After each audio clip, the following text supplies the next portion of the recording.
سڵاوتان لەبێت و ئەم کاتتان باش بینەرانی خۆشەویستی تەلەڤیزیۆنی کۆمەڵە بە یارمەتی هاوڕێیانی هاوکارم لەگەڵتانم بۆ پێشکەشکردنی گەشتی هەواڵەکانی ڕۆژی سێشەممە سەرەتا سەردێڕی گرنگترین هەواڵەکان بەردەوامی کەشی توندی ئەمنی لە شارەکانی کوردستان بەردەوامی مانگرتنی کرێکارانی ئەرکان سالسی پاڵاوگەی دەیەمی پارسی جنوبی لە سێدارەدانی یەکێک لە دەستبەسەرکراوین ناڕزایەتیەکانی مانگی بەفرانباری ئەمساڵ مانەوەی تەرمی 50 ژنی نەناسراو لە ساردخانەی کەهریزەک و بەردەوامی شەپۆلی دەستبەسەرکران و سەرکوتی ڕەفرمخوازان لە ئێران.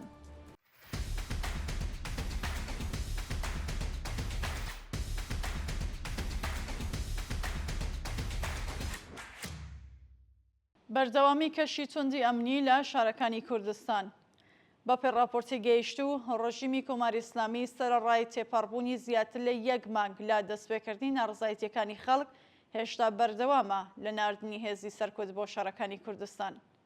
بە وتێ سەرچاوەکانی هەواڵ سەرەڕای بەردەوامی کەش و هەوای توندی ئەمنی و میلیتاریزەکردنی شارەکان لە ڕۆژانی ڕابردوودا 5 هاوڵاتی بەناوەکانی فەردین سەیدە، ئەدیب ئەحمەدی نژاد، محەممەد مەهدی بەرلاک، علی نامیزاد و بێهزاد عەبدی لەلایەن هێزەمنیەکانی ڕژیمەوە لە شارەکانی سنە، لۆمار، ئیلام، میاندووە و پیرانشار بەبێ بەڵگەی قەزایی دەست بەسەر و ڕەوانەی گرتوخانەکانیەوە ناوەندەکراون.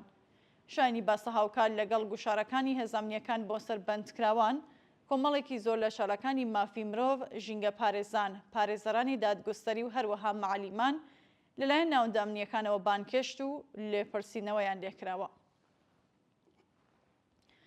بەردەوامی دەستبەسەرکران و ناڕوونی چارەنووسی هاوڵاتیەکی خەڵکی شاری کامیاران بەپێی دوایین راپۆرتەکان ئێبراهیم ڕۆستەمی شارۆمەندی خەڵکی شاری کامیاران سەرەڕای تێپەڕبوونی زیاتر لە 32 ڕۆژ لە دەستبەسەرکرانی هێشتا چارەنووسی دیار نییە. راپۆرتەکان ئاماژە بۆ دەکەن کە ناوبراو ڕۆژی هەینی نۆزێ بەفرانباری 1404 هەساوی هاوکات لەگەڵ دەستپێکردنی مانگرتنی گشتی لە شەڕەکانی کوردستان و ئێران و هەروەها پەرەستەندنی ناڕزایەتیەکانی خەڵک دژ بە دەسەڵاتی ژنایەتکاری کۆماری ئیسلامی لەلایەن هێزە سەرکوزگەرەکانی ڕژیمەوە دەست بەسەر و ڕەوانای شوێنێکی نادیار کراوە. شانی باسە سەرڕای بەدوەداچوونی بنەماڵەکەی لەسەر دۆخی تەندروستی و شوێنی ڕاگررتنی تا کاتی داڕەشنی ئەم هەواڵە زانیاریەک لە بەردەستانیە و لە مافی دەستڕاگەیشتن بە پارێزەریش بێبەشکراوە.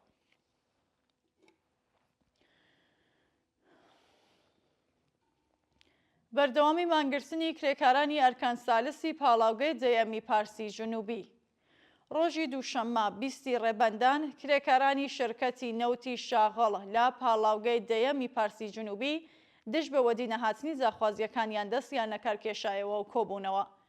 بە وتێ سەرچاوەگادارەکان کرێکارانی بەشداربوویە و کۆبوونەوەیە بە وتنەوەی دروشم دژ بە بەرپرسانی گەندەڵی ڕژیمی کۆماری ئیسلامی بەدەستەوە گرتی پلاکارد و هەروەها بەرزکردنەوەی وێنەی گیان بەختکردوانی ناڕزایەتیەکانی مانگی ڕابردوو سەرەڕای پشتیوانی لە بنەماڵی گیان بەختکردوانی ڕەوتی ناڕزایەتیەکانی مانگی بەفرانباری ئەمساڵ خوازیاری بەرزکردنەوەی ئاستی حەقدەست بە پێی ڕێژەی هەڵاوسان دابینکردنی بیمەی دەرمانی کارامە ئیمنی شوێنی کار و ئیمکاناتی ڕفاهی بەکردەوە دەرهاتنی گەڵاڵەی ڕیزبەندی پیشەکان و هەروەها پێدانی حەقدەست و مەزایە دووەخراوەکانیان بوون.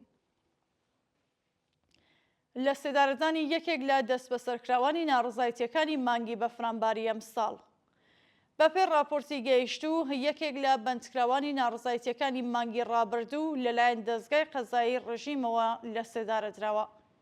بەپێی دوایین زانیاریەکانەوە هاوڵاتیە بە ناوی عەلی حەیدەری ڕۆژی پێنجشەممە 18 بەفرانباری 1404 هەتاوی و بەهۆی بەشداری لە خۆپێشاندانەکانی خەڵک دژ بە دەسەڵاتی گەندەڵی کۆماری ئیسلامی لەلایەن هێزەمنیەکانی ڕژیمەوە دەست بەسەر و ڕەوانەی گرتوخانەکانی ناوەندە ئەمنیەکان کرا.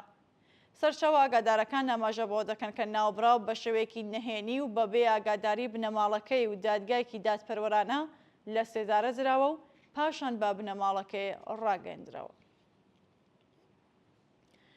مانەوەی تەرمی 50 ژنی نەناسراو لە ساردخانەی کەهریزەک بەپێی راپۆرتی ئەنجومەنی زانستی خوێندکارانی کۆمەڵناسی زانکۆی تەربیەت مۆدەڕێس تەرمی 50 ژنی بێناونیشان لە ساردخانەی کەهریزەکدا ماوەتەوە.